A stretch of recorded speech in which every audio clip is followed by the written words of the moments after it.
આ શેઠ હું છે પણ એ ઓલા બાજુવાળા સગન કાકાના પડામાં ભૂત થયું. હવે ક્યાંક પી નથી ગયો ને? અરે ના શેઠ, એના પડામાં ટ્રેક્ટર આઈથી હાલે છે.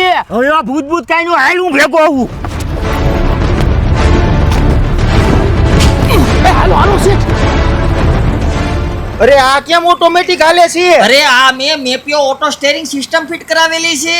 તો સાહ સીધા થતા હશે ને? એ લીટી થાય લીટી, અને આમાં રિવર્સ કેમેરો હોતન આપેલો છે એટલે વારે ઘડીએ પાછા વળું જોવું ન પડે.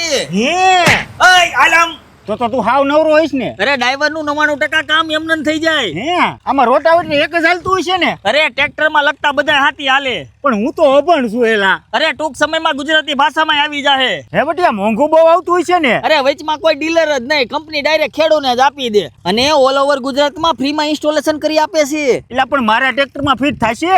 અરે ફિટ કરાવી જોવાનું, સક્સેસ જાય તો જ પૈસા દેવાના. પણ કઈક પ્રોબ્લેમ વાહિત પડ્યો હોય તો? અરે ડાયરેક્ટ ફોન કરી દેવાનો એટલે રેડી. હા આ હારું લે. જો તમારે મેપિયો ઓટો સ્ટેરિંગ સિસ્ટમ ફિટ કરાવી હોય તો ડિસ્પ્લે ઉપર નંબર આપેલા જ છે, કોલ કરો.